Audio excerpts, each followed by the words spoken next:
سومل کی آنکھ 10 بجے کے قریب کھلی تھی۔ وہ کچھ لمحے کے لیے بھول چکی تھی اس وقت کہاں پر ہے، مگر جیسے ہی اس کی نظر سامنے جگمگاتی ماں شیرازی کی تصویر پر پڑی، اس کے چہرے کی نقوش تنیں آہستہ آہستہ اس کے ذہن میں رات کے گزرے مناظر اجاگر ہونے لگے تھے۔ اس نے ماں شیرازی کے سامنے کیا حرکتیں کی تھیں، وہ سب اس کے تصور کے پردے پر ٹھہری تھیں۔ سومل کا چہرہ شرم کے مارے لال ہوا تھا۔ میں بار بار اس شخص کے قریب کیوں ہو رہی تھی؟ کیا سوچتا ہوگا میرے بارے میں؟ سومل خود کو کوستے بیڈ سے اٹھی تھی۔ وہ بھی ابھی تک اپنے عروسی لباس میں ملبوس تھی، جس کا دوپٹہ اس نے خود ہی اتار کر صوفے پہ رکھا تھا جب اسی لمحے دروازہ کھول کر کوئی ملازمہ اندر آئی تھی۔ بی بی سائیں، آپ کے لیے کپڑے نکال دوں؟ ملازمہ نے سر جھکائے پوچھا۔ جب اپنی غلطی پر شرمندہ ہوتی سومل اپنا غصہ اس پر نکالنے لگی۔ دفع ہو جاؤ یہاں سے اور دوبارہ مجھے اپنی شکل مت دکھانا۔ سومل نے ماں شیرازی کا غصہ اس کی ملازمہ پر نکال دے۔ پاس پڑا ڈیکوریشن پیس اٹھا کر ماں شیرازی کی تصویر پر دے مارا۔ تصویر کا فریم عین ماں شیرازی کے سینے کے مقام سے چکنا چور ہوا، جبکہ سومل کا نشانہ اس کے چہرے پر تھا۔ ملازمہ گھبرا کر پیچھے ہٹی۔ اس کی یہ نئی مالکن تو اس کے مالک سے بھی زیادہ خونخوار لگی اسے۔ ملازمہ جلدی سے روم سے نکل آئی تھی، جبکہ سومل جو اپنے ہی دھیان میں آگے بڑھی، اچانک اس کے پیر میں کوئی نکیلی شے چبھی۔ اس کے ہونٹوں سے کرہ نکلی۔ اس کا اپنا ہی توڑا گیا شیشے کا ٹکڑا اس کے پیر میں چبھا تھا۔ اس کے پیر سے خون نکلنا شروع ہو گیا۔ کیا مصیبت ہے! سومل خان افریدی کو اتنی تکلیف برداشت کرنے کی عادت نہیں تھی۔ وہ اپنے پیر سے نکلتا ہوا خون دیکھ کر اذیت کے مارے رو دی۔ جب اسی لمحے دعانی مضبوط باہوں نے اسے اپنے حصار میں لیتے اوپر اٹھا لیا۔ ماں شیرازی روم میں کب آیا سومل کو پتہ ہی نہ چلا۔ چھوڑو مجھے، میں تمہاری شکل نہیں دیکھنا چاہتی۔ ایمان پر نظر پڑتے ہی سومل تپ اٹھی۔ تو اپنی آنکھیں بند کر لو، کیونکہ رہنا تو تم نے میرے قریب ہی ہوگا۔ ایمان شیرازی سنجیدگی سے بولتا۔ اسے بیڈ پر بٹھا گیا۔ سومل نے بیڈ سے اٹھنا چاہا، مگر ایمان اس کے سامنے بیٹھا اس کی راہ روک گیا تھا۔ میرے نام کا روسی لباس اتنا پسند آ گیا ہے کہ اسے تبدیل کرنے کا بھی دل نہیں چاہ رہا تمہارا؟ اس کے حسین سراپے پہ بے باک نگاہیں ڈالتے ایمان اسے خود میں سمیٹنے پر مجبور کر گیا تھا۔ ایمان نے دھیرے سے اس کی دودیا گداز پیروں کو چھوا، جس میں ابھی بھی اس کی دی گئی پائل موجود تھی۔ نفرت سے بھی اگر اوپر کا جذبہ ہے تو اس لمحے وہ محسوس کر رہی ہوں میں تمہارے لیے اپنے دل میں کل سے اب تک مسلسل اذیت برداشت کر رہی ہوں، جس کے لیے میں تمہیں کبھی معاف نہیں کروں گی۔ ایسی سزا دلواؤں گی کہ ساری زندگی یاد رکھو گے۔ سومل اس کی گرفت سے اپنا پیر آزاد کروانا چاہا تھا، مگر وہ اس کا پیر مضبوطی سے تھام کے اس کا معائنہ کرنے رہا تھا۔ کانچ کا ٹکڑا اس کے پیر سے کھبا نہیں تھا، وہ نکل چکا تھا۔ سائڈ دراز سے فرسٹ ایڈ باکس نکالتے ایمان پوری توجہ سے اس کی بینڈیج کر رہا تھا۔ سومل نے اس کے وجیح چہرے اور سیاہی مائل عنابی لبوں پر سجی مونچھوں کو گھورا۔ اس بات سے انکار نہیں کیا جا سکتا تھا، یونانی دیوتاؤں جیسا حسن کا مالک پہلی ہی نظر میں اپنا گھر ودھر بنانے کی صلاحیت رکھتا تھا۔ سومل کا تو اب اس شخص سے بہت گہرا رشتہ جڑ چکا تھا۔ وہ جب بھی نظر بھر کر ایمان کی جانب دیکھتی تھی، اس کا دل زور سے دھڑک اٹھتا تھا۔ اس وقت بھی کچھ ایسا ہی ہوا تھا۔ سومل نے ایک دم گھبراتے اپنی نگاہوں کا رخ موڑ لیا۔ اس کی جانب نہ دیکھتے ہوئے بھی ماں شیرازی اس کی حرکت نوٹ کر کے مسکرا دیا۔ دیکھنے سے اتنی گھبرا رہی ہو، جب میری محبت میں گرفتار ہو جاؤ گی تو اس دن کیا کرو گی؟ ماں شیرازی اس کی پیر کی بینڈیج کرتا اپنی گرفت سے آزاد کر چکا تھا۔ اس کی بات پر سومل نے نگاہیں اٹھا کر اس کی جانب دیکھا۔ ایسا دن کبھی نہیں آئے گا، سومل نے فوری نفی میں سر ہلاتے کہا۔ دیکھ لیتے ہیں۔ ایمان نے اس کی گردن کو اپنے شکنجے میں لیتے اسے اپنے قریب کرتے کان میں سرگوشی کرتے چیلنج کیا۔ میں مر جاؤں گی مگر تم سے محبت کبھی نہیں کروں گی۔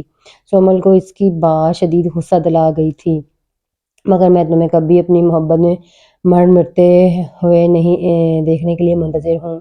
اس کے ماتھے پر ہونٹوں پر اپنا لمس چھوڑتا وہ سومل کے پاس سے اٹھ گیا، جبکہ سومل ساکت سی اپنی جگہ سے ہل نہیں پائی۔ اس کے مخمور سے لہجے میں چھپا عجیب سا احساس سومل کو بے چین کر گیا۔ تو کیا یہ شخص اب نفرت کا کھیل محبت کے لبادے میں اوڑھ کر کھیلنا چاہتا ہے؟ نفرت سے ڈسا شخص پھر بھی بچ جایا کرتا ہے، مگر محبت کا ڈسا دوبارہ جینے کے قابل نہیں رہتا۔ سومل نے سوچ لیا تھا وہ اب اس شخص سے زیادہ نظر انداز کرے گی اور جتنی جلدی ہو سکے یہاں سے فرار ہونے کی کوشش کرے گی۔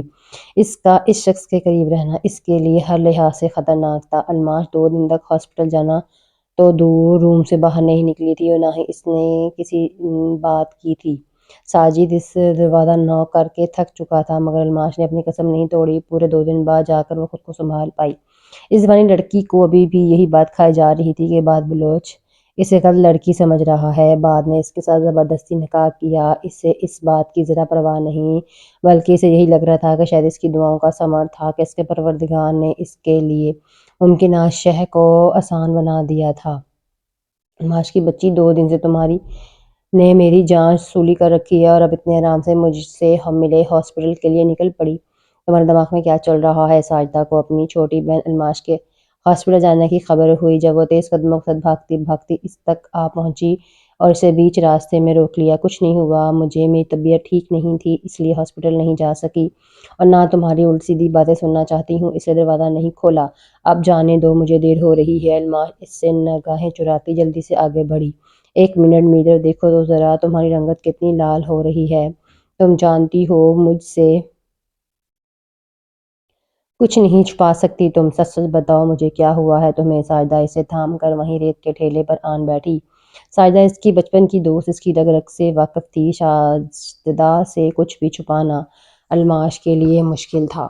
الماش ایک گہری سانس ہوا میں خارج کرتے اس کا ہاتھ تھامتے ساری بات بتاتی چلی، جو سنتے ساجدہ حیرت اور بے یقینی کا پتلا بنی آنکھیں پھاڑ کر اسے گھورتی چلی گئی۔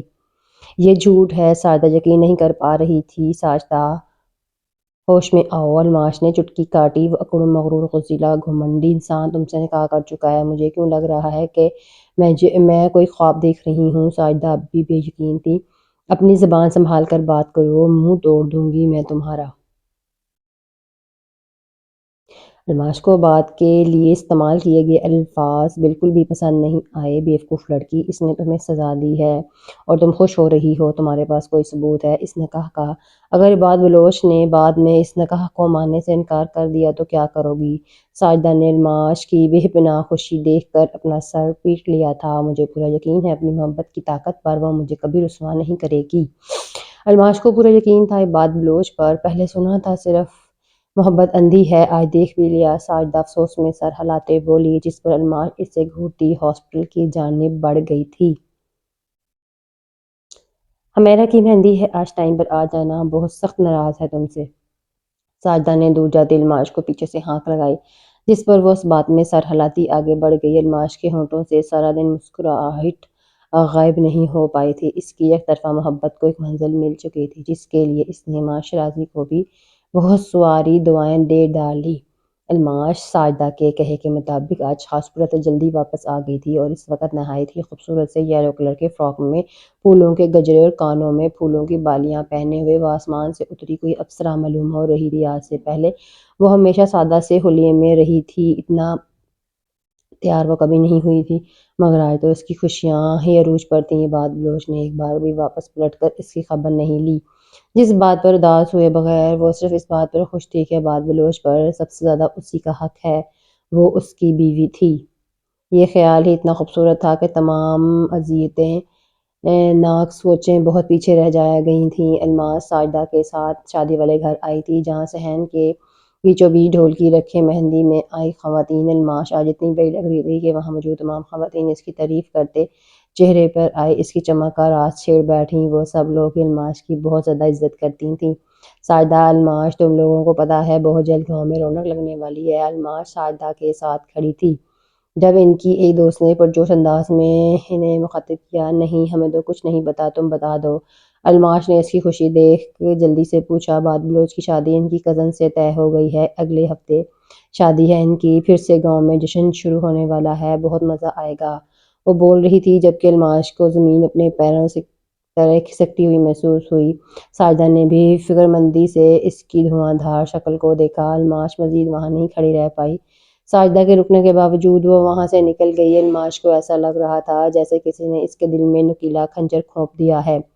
وہ جانتی تھی یہ بات کہ بات بلوچ کس کا کبھی نہیں ہو سکتا، نہ ہی وہ اتنی حیثیت رکھتی ہے، مگر یہ دل نادان کیا کرتا جو اس کی خبریں برداشت نہیں کر پایا۔ الماش اپنے دھیان میں روتی ہوئی گھروں کے باہر لگی اسٹریٹ لائٹ پر چلتی جا رہی تھی۔ سب گاؤں والے اس وقت شادی والے گھر میں جمع تھے، اس طرح کی ساری سائٹ سنسان پڑی تھی۔ جب الماش کی نگاہیں دور کھڑی گاڑی پر پڑی، الماش اپنی جگہ تھم گئی۔ الماش نے دھندلی آنکھوں سے گاڑی کی جانب بیٹھے انسان کو دیکھنا چاہا تھا مگر دیکھ نہیں پائی تھی۔ جب وہ گاڑی ایک دم سے اس کے قریب آ رکی جس میں سے نکلے شخص کو دیکھ کر الماش اپنی جگہ ٹھہر گئی۔ فائقہ بھی وہاں آ چکی تھی جیسا ساول نے نہیں بتایا۔ اسامہ نے کافی پیتے فائقہ کی جیلس بڑھتی صورت کو تنزیہ نگاہوں سے دیکھا۔ نہیں فائقہ مشکل بول پائی تھی۔ یا تو تم اب اس کے لیے اتنی اہم نہیں رہی کہ وہ تمہیں کوئی بتائے یا پھر لڑکی اتنی اہم نہیں ہے کہ اس کے لیے بارے میں تمہیں بتائے۔ اسامہ معنی خیز بات کرتا وہاں سے ہٹ گیا۔ اس کی بات کا جواب وہ بھی خود سے ٹھیک نہیں جانتا تھا مگر فائقہ کو وہ ایک نئی کشمکش میں ڈال چکا تھا۔ ویسے یہ ساول خان افریدی کے پیچھے بھاگنے کی بجائے تمہیں اس وقت اپنے فیانسی کے پاس جانا چاہیے۔ بیچارہ وہاں اکیلا بیٹھا کافی بے وقوف لگ رہا ہے۔ ایک بار پھر اس کے قریب آ کر بلاول کی جانب اشارہ کرتے اسامہ اس کا مذاق اڑانے سے باز نہیں آئی۔ فائقہ نے گھور کر اسے دیکھا تھا مگر تب تک اسامہ وہاں سے جا چکا تھا۔ یہ ساول بنا کچھ بولے اسے پارکنگ تک لا کر دھوپ سرد سپاٹ اثرات سر گاڑی میں بیٹھنے کا اشارہ کرتے وہاں سے نکل آیا۔ میرال نے اپنی مٹھی سختی سے نیچے رکھی تھی۔ وہ اپنا زخم اس کے سامنے نہیں دکھانا چاہتی تھی۔ پورے راستہ ان کے بیچ کوئی بات نہیں ہوئی۔ میرال اس کی جانب سے رخ موڑے بیٹھی ہوئی اپنی مٹھیوں کو جتنا دبا سکتی تھی وہ دبائے ہوئے اپنی اذیت کو برداشت کر رہی تھی۔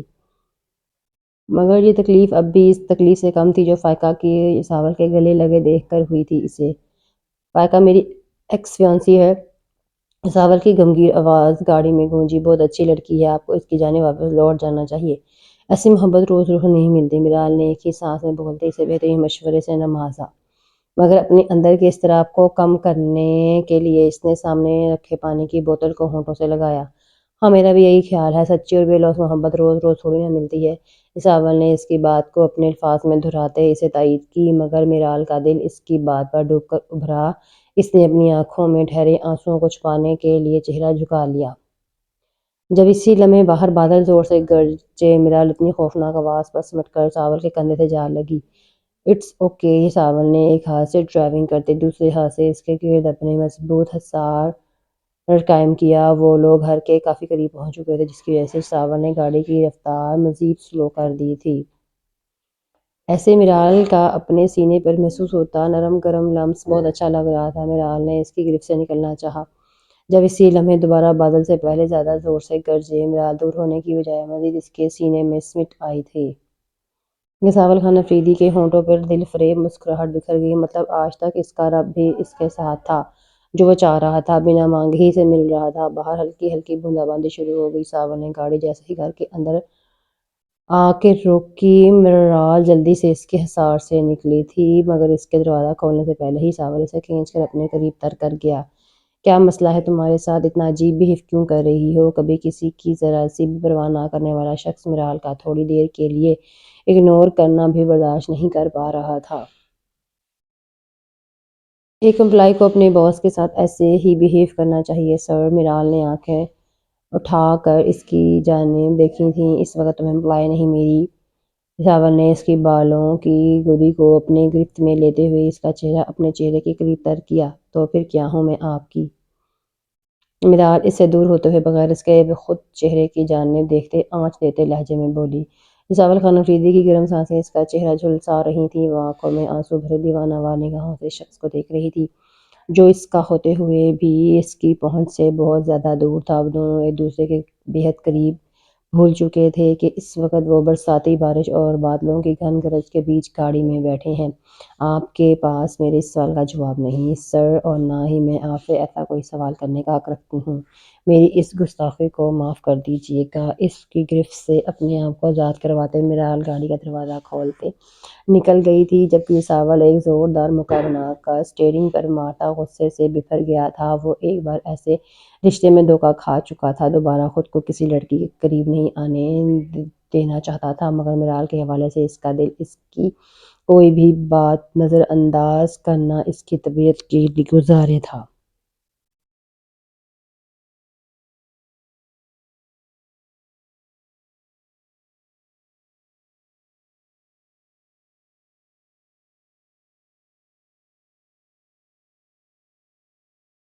ایسا فائقہ کے ٹائم کبھی نہیں ہوا تھا اس کے ساتھ۔ وہ نہ جانے کتنے ہی دل فائقہ سے ملے بغیر گزار دیتا تھا، پرواہ بھی کبھی نہیں ہوئی تھی، مگر میرال کا پارٹی میں تھوڑی دیر کے لیے لیٹ ہونا اسے بے چین کر گیا تھا۔ یہ ساول خان افریدی اپنی کیفیت سمجھ کر بھی انجان بننا چاہتا تھا۔ فائقہ اور اس نے ایک دوسرے کے رشتے کو محبت کا نام تو دے دیا تھا، مگر ساول کو محسوس ہو رہا تھا اسے اصل محبت تو اب ہو رہی ہے۔ یہ چھوٹی سی لڑکی اسے گھما کر رکھ گئی تھی۔ یہ ساول کتنی ہی دیر گاڑی میں بیٹھے رہنے کے بعد اندر کی جانب بڑھا۔ جب آمنہ بیگم کو دیکھ کر خوشگوار حیرت ہوئی، مگر ساتھ ہی ان کے سینے سے لگ کر روتی میرال کو دیکھ کر وہ ٹھنڈی سانس بھر کر رہ گیا۔ کیسی ہیں آپ؟ ان کے سامنے صوفے پر جمان ہوتے اس نے آمنہ بیگم سے پوچھا۔ ان کی ہوش میں چھپتی اپنی بیوی کو گھورا تھا۔ الحمدللہ، کل ہی واپس آئی ہوں تو سوچا پہلی فرصت میں ہی جا کر اپنی امانت تم سے واپس لے آؤں۔ آمنہ بیگم نے اس کے تاثرات کا بغور جائزہ لیتے اس پر بم پھوڑا تھا۔ وہ یہ تو بھول ہی گیا تھا کہ میرال اس کے پاس آمنہ بیگم کی امانت تھی۔ میں اپنی چیزیں لے کر آتی ہوں۔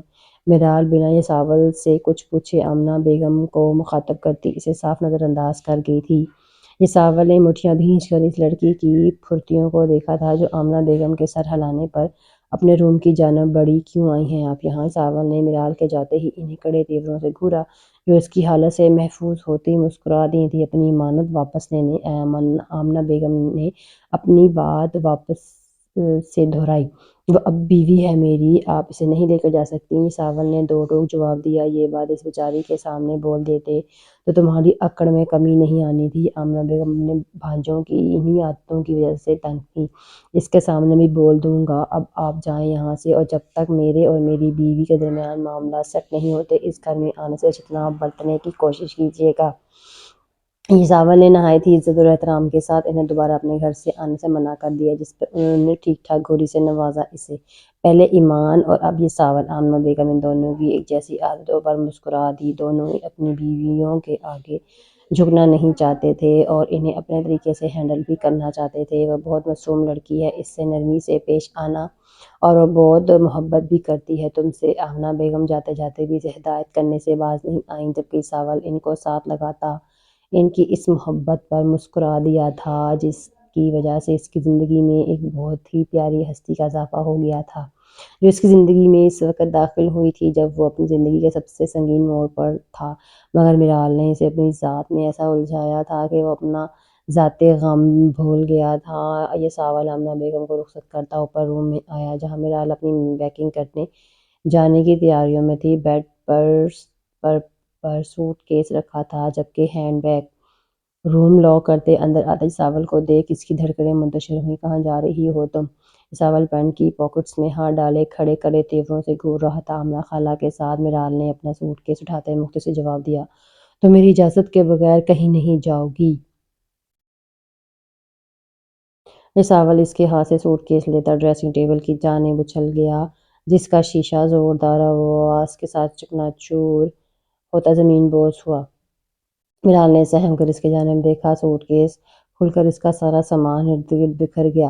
کیوں نہیں جا سکتی میں آپ کی اجازت کے بغیر؟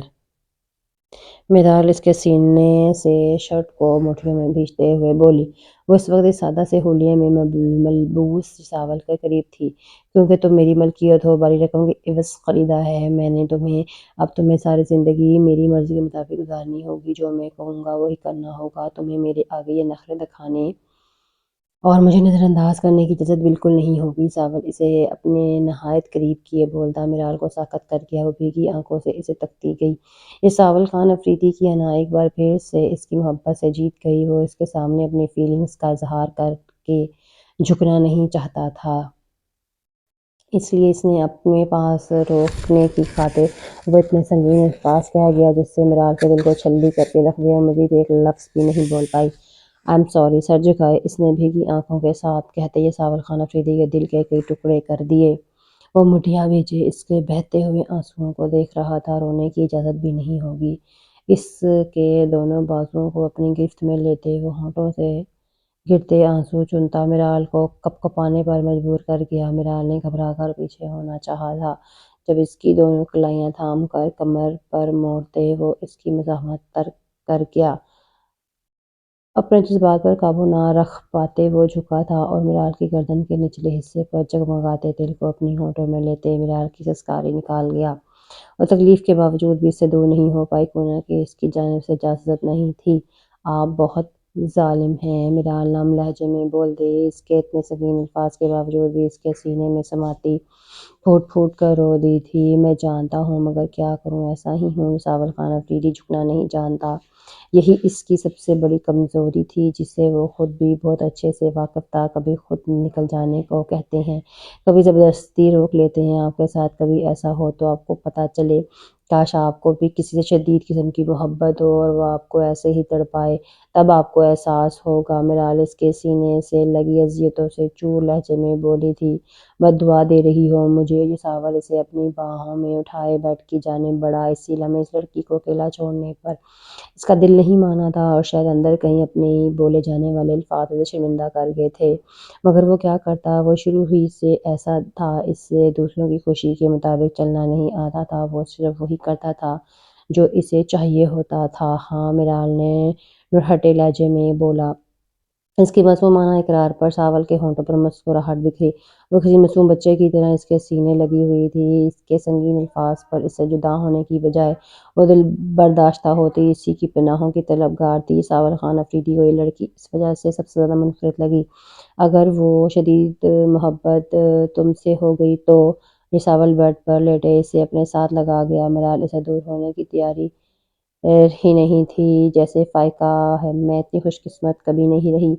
میرال کو جیسے یقین تھا کہ ساول کو اس سے کبھی محبت نہیں ہوگی، مگر اس بات کا خوف ضرور تھا کہ وہ واپس فائقہ جیسی شادہ لڑکی کی جانب نہ پلٹ جائے، جو مطبی لڑکی دوبارہ سے اس کو اذیت دینے کا باعث بنے۔ آپ فائقہ کے پاس واپس چلے جائیں گے؟ اس کے سینے سے سر اٹھاتے میرال نے پوچھا۔ تم بھی تو یہی چاہتی ہو؟ ساول نے ہر بار کی طرح اس بار بھی اس کا سوال گول کر دیا تھا، مگر اس کی اس بات پر میرال بالکل خاموش ہو گئی۔ اس کے پاس کوئی جواب نہیں تھا۔ جب اسی لمحے ساول کا فون بجا، اسکرین پر جگمگاتا فائقہ کا لنک دیکھ کر میرال ایک بار پھر آنسوؤں میں ڈوبی، مگر ساول اس کی آنکھوں کے سامنے کال کاٹتا، اسے اپنی پناہ میں بھرتا۔ لائٹ آف کر کے آنکھیں مون کے ہر سوچ کو اپنے دماغ سے جھٹک دو۔ ساول خان افریدی تمہیں کبھی خود سے جدا نہیں کرے گا۔ اس کے ماتھے پر اپنے لب رکھتے ساول اسے خود بھی سکون کا طلبگار تھا۔ کل اس کی زندگی میں سب سے اہم دن ثابت ہونے والا تھا۔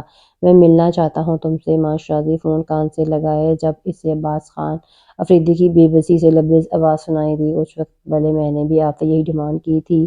عباس خان افریدی، معاشرازی نے سر اڑ کر دھواں فضا میں چھوڑتے اپنے مخصوص سرد لہجے میں جواب دیا تھا۔ مجھے میری بیٹی واپس کر دو، تم جو کہو گے میں تمہاری ہر بات مانوں گا۔ عباس افریدی کی بیٹی کی جدائی نے ان کی آکڑ ختم کر دی۔ معاف کیجیے گا، وہ صرف آپ کی بیٹی ہی نہیں میری بیوی بھی ہے، اب میرے پاس ہی رہے گی۔ ایمان نے بات کرتے اپنے سامنے لگی گلاس ڈور کی جانب دیکھا جہاں اس سے سومل آتی دکھائی دی۔ تم نے شادی سے زبردستی کی ہے، صرف اپنا انتقام پورا کرنے کی خاطر۔ میں تمہاری ہر بات مانوں گا، میری بیٹی کو میرے پاس واپس کر دو۔ عباس افریدی معاشرازی کے آگے گڑ گڑا رہے تھے۔ سومل ایمان کے سامنے آن کھڑی ہوئی۔ اس کی بات سن کر وہ سمجھ گئی تھی وہ اس کے بابا سے بات کر رہی ہیں۔ اس نے آگے بڑھنا چاہا، ایمان کے اشارے سے وہیں رک گیا۔ ٹھیک ہے، میں آپ کو آپ کی بیٹی واپس کرنے کو تیار ہوں، مگر اس سے پہلے آپ کو میری شرطیں ماننی ہوں گی۔ ایمان اپنی جگہ سے اٹھا تھا۔ سومل جیکٹ رکھ اس کو دیکھ رہی تھی۔ اسے یہی لگا تھا کہ یہ شخص کے بابا کی جائیداد میں حصہ مانگے گا یا پھر کوئی خطیر رقم، مگر معاشرازی کے بولے گئے الفاظ اسے ساکت کر گئے۔ لڑکیوں کی تعلیم کے لیے وہاں ایک بہترین ادارہ قائم کروانا ہوگا آپ نے، جس میں وہ اپنی گریجویشن تک کی تعلیم حاصل کریں گی۔ ان پر ان کے گھر والوں کی جانب سے کوئی روک ٹوک نہ ہو، نہ ہی خان حویلی اور برچ حویلی والوں کا کوئی خوف، اور ساتھ ہی ایک ہاسپٹل بھی تعمیر کروانا ہے جس میں تمام جدید مشینری موجود ہو تاکہ گاؤں کے غریب لوگ شہر جا کر اپنا علاج کروانے کی حسرت لے کر اس دنیا سے رخصت نہ ہو جائیں۔ آج تک غریب مزاروں کا خون چوس چوس کر جو اتنا بینک بیلنس اور زمین ہتھیار رکھی ہے آپ نے، اس میں سے کچھ حصہ غریبوں پر بھی لگا دیں۔ معاشرازی کے کہے گئے الفاظ سومل خان افریدی کو منجمد کر گئے۔ اس شخص ایسا کیوں بول رہا ہے؟ اس نے آج تک یہی سنا تھا کہ معاشرازی ایک برا انسان ہے جو صرف لوگوں کو نقصان پہنچانا ہی جانتا ہے، اور وہ یہ بات کر کے صرف اس علاقے کی سرداری حاصل کرنا چاہتا ہے۔ ایمان کی بات سن کر دوسری جانب خاموشی چھا گئی۔ کیا ہوا؟ اپنی بیٹی واپس نہیں چاہیے آپ کو؟ سومل کو تھام کر صوفے پر بٹھا کر وہ اس کے مقابل کرسی کھینچ کر بیٹھا، اس کے زخمی پیر کا معائنہ کرنے لگا، جو اس کے لیے بہت سی معمولی سا زخم تھا، مگر سومل خان افریدی جیسی لڑکی کے لیے وہ بہت زیادہ اذیت کا باعث تھا۔ سومل اس وقت اتنے عجیب سے احساسات کا شکار ہوئی تھی کہ وہ اس کی گرفت سے اپنا پیر بھی نکال نہیں پائی۔ میں تمہاری شرط ماننے کو تیار ہوں۔ عباس خان افریدی اتنا تو سمجھ گئے تھے کہ جب تک وہ اس کی ضد اور سرپھر انسان کی بات نہیں مانیں گے، وہ ان کی بیٹی کو زندگی بھر ان سے ملنے نہیں دے گا۔ وہ ان کے مطابق اس زندہ صفت انسان کے پاس ان کی لاڈلی بیٹی کو بچا لیں۔ وہ پہلے ہی اس کی بات نہ مان کر اپنا بہت بڑا نقصان کروا چکے تھے، اب مزید نہیں کرنا چاہتے تھے۔ جو انسان خود ہی اپنے گاؤں میں لڑکیوں کی تعلیم کے سخت خلاف تھا، وہ اب خود اپنے ہاتھوں سے تعلیمی ادارے کی بنیاد رکھنے والا تھا۔ وہ پہلے اس غلط فہمی میں تھا کہ جیسے حاتم شیرازی کو اس نے رسوا کر کے گاؤں سے نکالا ہے، ایمان شیرازی کے ساتھ بھی وہ ایسا ہی کرے گا، مگر اب اسے اندازہ ہو چکا تھا کہ ایمان شیرازی کتنا ٹیڑھا انسان ہے، جو انہیں پہلے ہی وار میں بری طرح مات کر چکا ہے۔ آپ جیسے ہی میری شرائط پوری کریں گے، آپ کی بیٹی آپ کو واپس مل جائے گی۔ سومل کی جانب دیکھتے بولتا وہ فون بند کر گیا۔ سومل اس کی گرفت سے پیر نکالتی اس کی جانب تکے گئی۔ تم نے میرا کڈنیپ اس وجہ سے کیا ہے؟ سومل نے اس کے تیکھے نکوش سے نگاہیں نہیں ہٹائیں۔ ہاں کیوں، تمہیں کیا لگا میں نے یہ سب کچھ محبت کے تحت کیا ہے؟ ایمان نے اس کے دونوں ہاتھ تھامتے پوچھا۔ مجھے تمہاری محبت چاہیے بھی نہیں۔ سومل نے اس کی گرفت سے اپنا ہاتھ نکالنا چاہا تھا، مگر نکال نہیں پائی، کیوں نہ کہ ایمان کی گرفت بہت مضبوط تھی۔ مگر مجھے تو چاہیے ہے نا تمہاری محبت۔ تمہارے پاس تو بہت سارے لوگ ہیں جو تم سے محبت کرتے ہیں، میرے پاس تمہارے سوا کوئی نہیں ہے۔ میں چاہتا ہوں خان حویلی کی شہزادی مجھ سے محبت کرے۔ اس کی شفاف ہتھیلیوں پر اپنے لب رکھتا ایمان نے آج پہلی بار اس سے اتنے نرم لہجے میں بات کی۔ سومل نے اپنی پلکیں اٹھا کر اس کی جانب دیکھا۔ یہ انسان اب تک اس کے ساتھ جو کر چکا ہے، وہ کسی صورت دیکھنے کی بھی روادار نہیں تھی۔ مگر اسے اغوا کرنے سے پہلے وہ اس کے گھر والوں سے کوئی ناجائز ڈیمانڈ نہیں کر رہا تھا، بلکہ گاؤں کی بھلائی کی خاطر مدد کرنا چاہتا تھا۔ وہ جانتا تھا کہ عباس خان افریدی کی مرضی کے بغیر اس گاؤں میں کوئی بھی کام کروایا نہیں جا سکتا، وہاں ہر جانب انہی کی اجارہ داری ہے۔ مگر اگر ایمان شیرازی اپنے بل بوتے پر کچھ کرتا بھی تو ان سب نے پنچایت والوں نے اس کے ساتھ وہی سلوک کرنا تھا جو اس کے بابا کے ساتھ کیا۔ تم نے سومل کہیں نہ کہیں اس گاؤں والوں کی سوچ کو جان کر خوش ہوئی، مگر وہ اس شخص نے جو اس کے ساتھ کیا اس کے لیے وہ اسے معاف نہیں کر سکتی تھی۔ تم سے ایسا کس نے کہا تمہاری زندگی برباد ہو گئی ہے؟ تمہاری زندگی تو سنور چکی ہے ایمان شیرازی کی بیوی بن کر۔ مجھے ایک بار جاننے کی کوشش تو کرو، اتنا برا انسان نہیں ہوں۔ ایمان شیرازی اس کی ہتھیلیوں کو اپنی گرفت سے آزاد کرتا اس کے سامنے اٹھ گیا۔ مجھے تمہیں جاننے کا کوئی شوق نہیں۔ سومل بھی اپنی جگہ سے اٹھی تھی۔ تم بہت زیادہ مغرور ہو، پہلے سنا تھا اب دیکھ بھی لیا۔ ایمان دور جاتی سومل کا سبز آنچل اپنے گرفت میں لے چکا تھا۔ وہ اس وقت پیرٹ کلر کے سوٹ میں ملبوس، اپنی سیاہ زلفوں کے جوڑے میں مکید کیے نہایت ہی لاپرواہی سے ایمان شیرازی کے دل کی تار چھیڑ رہی تھی۔ دوپٹے کے کھچاؤ پر سومل نے پلٹ کر اس کی جانب دیکھا۔ تم نے مجھے اغوا کر کے یہاں لانا تھا تاکہ میرے بابا سے اپنی شرائط منوا سکو۔ اب کیا مسئلہ ہے تمہارے ساتھ؟ تمہارا مقصد پورا ہو چکا ہے۔ سومل کو سمجھ نہیں آ رہی تھی وہ بار بار اسے اپنے قریب کرنے کی کوشش کیوں کر رہا تھا۔ تمہیں کس نے کہا میرا مقصد پورا ہو چکا ہے؟ ایمان آہستہ آہستہ اس کا آنچل اپنے ہاتھوں پر لپیٹے اس کے قریب جا رہا تھا۔ تمہارا دوسرا مقصد کبھی پورا نہیں ہوگا۔ سومل اس کے قریب آنے پر چند قدم پیچھے ہٹی تھی جب ایمان نے اس کے کمر میں بازو حائل کرتے اسے اپنے قریب کیا، اتنا کہ اس کی گرم سانسیں سومل کو اپنے چہرے پر جھلستی ہوئی محسوس ہوئیں۔ تمہارا باپ اور بھائی میرے خون کے پیاسے ہوئے پڑے ہیں۔ بظاہر تو میری بات مان کر وہ اسکول کی تعمیر کروا دیں گے، مگر جیسے ہی میں ان کے سامنے جاؤں گا وہ مجھے مروا کر اس اسکول کی تعمیر کو بھی رکوا دیں گے۔ اس کے چہرے کی جانب جھک کر اس کے ایک ایک نقوش پر اپنے ہونٹ کا لمس چھوڑتے اس کی سانسیں منتشر کر گیا تھا۔ سومل نے اس کی قربت پر گھبرا کر پیچھے ہونا چاہا، مگر ایمان نے اس کے گرد اپنی گرفت مضبوط تر کر گیا۔ پلیز دور ہو مجھ سے۔ سومل کی پیشانی پر پسینے کے قطرے نمودار ہوئے تھے۔ وہ اس شخص سے دور جانا چاہتی تھی مگر ہو نہیں پا رہی تھی۔ جب اس کی حالت دیکھ ایمان نے اسے اپنی گرفت سے آزاد کر دیا۔ دور رہنا چاہتی ہو تو یہی کوشش کرو کہ میرے سامنے کم آیا کرو۔ ایمان اس کی بات پر مٹھیاں بھیج گیا، اس کی جانب سے رخ موڑ کر کھڑا ہو گیا۔ نکاح سے پہلے اس نے بھی یہی سوچا تھا کہ وہ اس لڑکی سے نفرت برقرار رکھے گا، وہ اسے اپنے قریب نہیں کرے گا، مگر اس کی قریب کرنے پر وہ جس طرح دور ہونے کی کوشش کرتی ہے، چیختی چلاتی ہے۔ ایمان کو اسے چھیڑنے میں مزید مزہ آنے لگا، مگر آہستہ آہستہ اسے محسوس ہو رہا تھا کہ سومل خان افریدی کو اپنی محبت میں گرفتار کرنے کے چکر میں وہ خود اس مرد کا شکار ہو گیا ہے۔ مجھے کوئی شوق نہیں ہے تمہارے سامنے آنے کا۔ سومل کو اس کا یوں رخ پھیرنا اور زیادہ غصہ دلا گیا۔ وہ تب بھی تب کر بولی، تمہیں تمیز ہے بات کرنے کی آتی ہے یا نہیں؟ اس کی بد لحاظی پر ایمان نے واپس پلٹتے سومل کی کلائی دبوچتے اسے واپس اپنی جانب کھینچ لیا۔ وہ سیدھی اس کے سینے سے جا لگی۔ تم سے ایسے ہی بات کرنا آتا ہے؟ ایمان کے نرم رویے کی وجہ سے سومل کے اندر اس سے دو بدو بات کرنے کا حوصلہ پیدا ہوا۔ اس کے قریب کرنے پر سومل بنا گھبراہٹ کے بولی، پورا نصیرہ بات جس انسان کی آنکھ سے نام سے کامتا ہے، تم اس کے سامنے اتنی بدتمیزی کی بات کر رہی ہو۔ اس بات کا انجام کیا ہو سکتا ہے جانتی ہو تم؟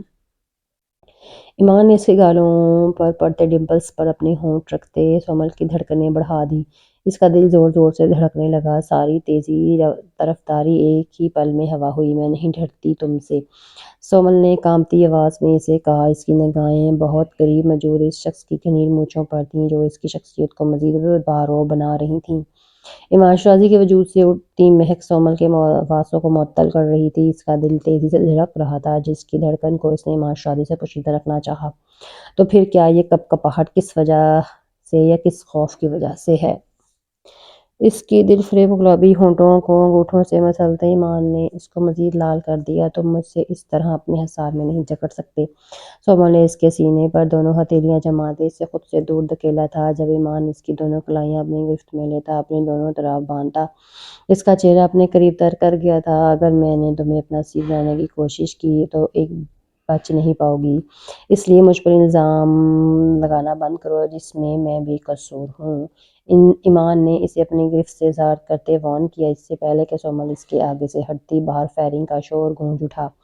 تھوڑی ہی دیر میں اس بری طرح فائرنگ ہو رہی تھی جیسے نہ جانے کتنے سارے لوگ ایک ساتھ دعویٰ بول رہے ہوں۔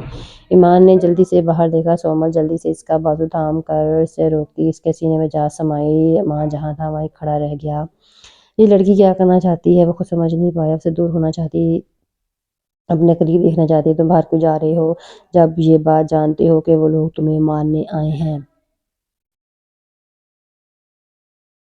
ایمان کے سینے سے لگی وہ اس کے گرد اپنی نازک باہوں کا مضبوط حصار بنائے بولتی، ایمان شرازی کو چکرا کر رہ گئی۔ اسے سومل خان افریدی کے ساتھ کھیل کھیلنا چاہا تھا، مگر یہ لڑکی تو اس سے بھی کہیں بڑا گیم پلان کر چکی تھی۔ تمہارے بھائیوں کو کوئی نقصان نہیں پہنچے گا، وعدہ ہے یہ میرا تم سے۔ جانے دو مجھے اب، وہ لوگ میرے آدمیوں سے زیادہ تعداد میں ہیں، مار دیں گے انہیں۔ ایمان اس جذباتی لڑکی کی بے اختیاری میں کہیں بات کا مفہوم سمجھے بغیر ہی سمجھا وہ اپنے بھائیوں کی خاطر بول رہا ہے۔ اس نے سومل کی گداز بہوں کا حصار اپنے گرد سے ہٹا دیا۔ سومل نے اسے دیکھا تھا، وہ اسے روکنا چاہتی تھی۔ اسے ایمان شرازی کے لیے اپنے بھائیوں کی نفرت کا اندازہ تھا۔ وہ جانتی تھی کہ وہ لوگ اسے مار دیں گے۔ وہ ضدی شخص اس کے کہنے پر بھلا کہاں رکنے والا تھا؟ کسی بھی قیمت پر باہر مت نکلنا۔ وہ اپنی گن نکالتا بنا ایک بار بھی پلٹ کر اس کی جانب دیکھے وہاں سے نکل گیا، جبکہ اس کا یہ انداز سومل خان افریدی کے دلوں پر چھریاں چلا گیا۔ وہ اس کے لیے دعا کرتی۔ ایک جانب اس کی جان سے پیارے بھائی تھے اور دوسری جانب اس کا مجازی خدا، جو چاہے زبردستی ہی سہی مگر اس کے دل اور زندگی میں آہستہ آہستہ اپنا تسلسل جما رہا تھا۔ خود کو اس انسان سے نفرت کرنے پر مجبور کرنے کے باوجود وہ ایسا نہیں کر پائی۔ نکاح کی طاقت ہر جذبے پر بھاری تھی جو بڑی بڑی نفرتوں کو محبت میں بدل گئی تھی۔ سومل کی نفرت تو پھر بہت ہی زیادہ معلوم ہوئی۔ ایمان کے جانے کے بعد باہر فائرنگ کی آواز بھی کئی گنا زیادہ اضافہ ہو چکا تھا۔ سومل صوفے کے ساتھ نیچے بیٹھی گھٹنوں میں خوف کے عالم میں پھوٹ پھوٹ کر رو رہی۔ اس نے کبھی نہیں سوچا تھا اس کی زندگی کبھی اس کے لیے اتنی مشکل موڑ پر بھی آ چکی ہوگی۔ کافی دیر بعد جا کر فائرنگ تھمی اور 5 منٹ کے بعد دروازہ کھلنے کی آواز آئی۔ سومل نے گود سے سر اٹھا کر بھیگی پلکوں سے اوپر دیکھا جہاں اس کی ملازمہ اندر آتی دکھائی دی۔ بی بی سائیں، ایمان سائیں کا کہنا ہے کہ آپ سو جائیں اور فکر مت کریں، سب ٹھیک ہے، آپ کے بھائیوں کو کچھ نہیں ہوا، وہ صحیح سلامت واپس لوٹ گئے ہیں۔ ملازمہ نے ایمان کا بھیجا گیا پیغام اس تک پہنچایا۔ ایمان شرازی کہاں ہے؟ وہ ٹھیک تو ہے؟ اپنے بھائیوں کی جانب سے فکر ختم ہوتے سومل خان افریدی کو ایمان شرازی کی فکر ہوئی۔ بی بی سائیں کا کہنا ہے وہ ٹھیک ہے، ملازمہ نے بنا جھوٹ بولے جواب دیا۔ مجھے سچ سچ بتاؤ، اگر وہ ٹھیک ہے تو خود اندر کیوں نہیں آیا؟ سومل کو ملازمہ کی نگاہیں چرانا مشکوک آ رہا تھا۔ بی بی سائیں، ایمان سائیں کو گولی لگی ہے، انہوں نے اپنے بندوں کو اور آپ کے بھائیوں کو کوئی نقصان نہیں ہونے دیا، مگر ان سب کو بچاتے بچاتے آپ کے بھائیوں کے ہاتھوں وہ زخمی ہو گئے ہیں۔ ملازمہ کے لہجے میں اپنے سائیں کے لیے بہت زیادہ فکر اور عقیدت جھلک رہی تھی۔ وہ سومل کو ساری بات بتاتے رو دی۔ سومل کو لگا کسی نے اس کا دل مٹھی میں لے کر مسل دیا ہے۔ وہ ملازمہ کی اگلی بات سنے بغیر اپنی شال اٹھاتے روم سے باہر نکلی۔ بی بی سائیں نے سختی سے منع کیا ہے، اب وہاں نہیں جا سکتی۔ ملازمہ اس کے پیچھے سیڑھیاں اترتے اسے روکنے کی کوشش کر رہی تھی، مگر سومل اس کی بات کا کوئی جواب دیے بنا ڈرائنگ روم میں آن پہنچی، جہاں سے ڈاکٹر اس کی بینڈیج کرتا اٹھ رہا تھا۔ ایمان کے ارد گرد اس کے بہت سے گارڈز موجود تھے۔ سومل بنا کسی کا لحاظ کیے اندر قدم رکھ گئی۔ ایمان! اس کی بھیگی آواز پر ایمان شرازی نے نگاہیں اٹھا کر اس کی جانب دیکھا۔ باقی سب لوگ نگاہیں جھکا گئے۔ سومل بنا کچھ بولے اس کے چوڑے سینے میں آنس سمائی۔ ایمان اس کی حرکت پر خود ساکت رہ گیا، جبکہ ارد گرد کھڑے لوگ اس کی طرح سر جھکائے وہاں سے نکلتے چلے گئے۔ سومل خان الفریدی! یہ کیا حرکت تھی؟ ایمان ساکت سا بیٹھا اس کے گرد اپنا حصار بھی نہیں باندھ رہا تھا، جب اسے اپنے سینے پر محسوس ہوتی اس کی بھیگی سانسیں اور تیز ہوتی ہوئی دھڑکنیں۔ ایمان شرازی کے ضبط کو بری طرح آزما گئی۔ وہ اس کے گرد اپنے بازو کا حصار قائم کرتے اسے خود سے قریب تر کر گیا۔ تم جو کرنے کی کوشش کر رہی ہو سومل خان الفریدی، یہ تم پر بھاری پڑنا والا ہے۔ میں کچھ بھی کرنے کی کوشش نہیں کر رہی۔ سومل نے بھیگی پلکیں اٹھا کر اس کی جانب دیکھا۔ اس کا آنسوؤں سے لبریز شفاف چہرہ دیکھتا وہ کتنے حلم میں محبود رہ گیا تھا۔ وہ دونوں ایک دوسرے کی محبت میں گرفتار ہونے سے خود کو بچا نہیں پائے تھے، مگر اتنا ہی نہیں ایک دوسرے کے قریب آ رہا تھا۔ دونوں ہی اپنے گرد بنے اس جال میں بہت بری طرح الجھ رہے تھے۔ میں ٹھیک ہوں، مجھے کچھ نہیں ہوا، اور پلیز ایسے مت رو۔ کسی کو اپنے لیے اس طرح روتے دیکھنے کی عادت نہیں ہے، ایمان نے اس کے آنسو صاف کرتے کہا۔ وہ دونوں اس وقت ایک دوسرے کے کافی قریب بیٹھے تھے۔ میں نہیں جانتی میرے ساتھ کیا ہو رہا ہے، مگر تمہاری تکلیف مجھے تکلیف پہنچا رہی ہے، سومل نے اس کا چہرہ تھامتے کہا، جبکہ اس کی بات پر ایمان شرازی کی زیر لب مسکرا دیا۔ مجھے روم تک چھوڑ دو گی؟ اس کی بات کا جواب دیے بغیر ایمان اپنی جگہ سے اٹھا تھا۔ سومل کا آنچل اس وقت بھی اس کی مٹھی میں دبا ہوا تھا۔ وہ اگر ساتھ آنے سے انکار بھی کرتی تو ایمان نے پہلے ہی اس کا آنچل اپنے گرفت میں دبوچ لیا۔ نہ جانے کیوں مگر اسے سومل کا آنچل تھامنا اچھا لگتا تھا۔ یہ بات سومل نے بھی نوٹ کی تھی۔ اسے چلنے میں سہارے کی ضرورت نہیں تھی، مگر سومل کو اپنے لیے پریشان دیکھ کر وہ اسے اپنے سامنے دیکھنا چاہتا تھا۔ سومل اس کے ساتھ روم تک آئی۔ ایمان اب بھی الگ بیڈ روم میں سوتا تھا۔ اس نے پہلے دن جس مشکل سے خود پر ضبط کیا تھا، ویسی مشکل سچویشن میں وہ خود کو دوبارہ نہیں لانے دینا چاہتا تھا، مگر آج سے اسے سومل خان الفریدی کی شدت سے طلب ہوئی۔ سومل اسے بیڈ پر لٹاتے دیکھ جیسے ہی واپس پلٹی، ایمان نے اپنی گرفت میں موجود اس کا دوپٹہ اپنی جانب کھینچا۔ سومل کے کندھوں سے اس کا دوپٹہ پھسل چکا تھا۔ اس نے پلٹ کر لال ہوتی رنگت کے ساتھ ایمان کی جانب دیکھا۔ میرا تکیہ ٹھیک کر دو۔ ایمان نے اپنے سر کے نیچے رکھے تکیے کی جانب اشارہ کیا، جو ٹھیک کرنے کے لیے سومل کو اس کے قریب آنا پڑتا، مگر اس وقت سومل اس کا مقصد جانے بغیر سر ہلاتی جیسے ہی آگے بڑھی۔ ایمان نے خود پر جھکی سومل کا کمر میں بازو حمائل کرتے اسے خود پر گرا لیا۔ سومل کا اوپر کا سانس اوپر اور نیچے کا نیچے رہ گیا۔ ایمان شرازی! یہ کیا ہے؟ سومل نے کچھ بولنا چاہا، مگر ایمان اس کے ہونٹوں کو اپنے ہونٹوں کی گرفت میں لیتا اس کی تمام تر الفاظ اپنے اندر اتار گیا۔ اس نے ہاتھ بڑھا کر سومل کے بالوں میں سے کیچا نکال کر جوڑا کھول دیا۔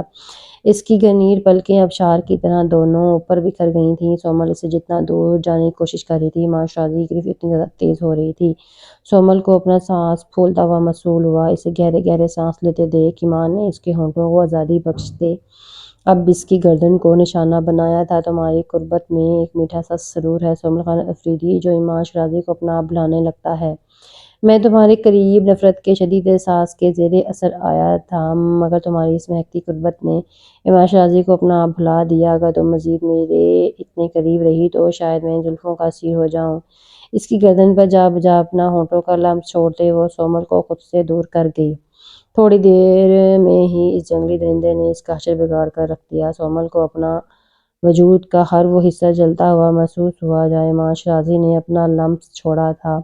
سومل کی بکھری حالت ایمان شرازی کو مزید بہکانے کا باعث بنی، اس لیے اس نے سومل کی جانب دیکھنے سے گریز برتتے اپنی آنکھیں موند لیں، مگر سومل کا آنچل اب بھی اس کی ہتھیلی کے مضبوط گرفت میں تھا، جسے نکالنے کی کوشش کرتی آخر وہ تھک ہار کر واپس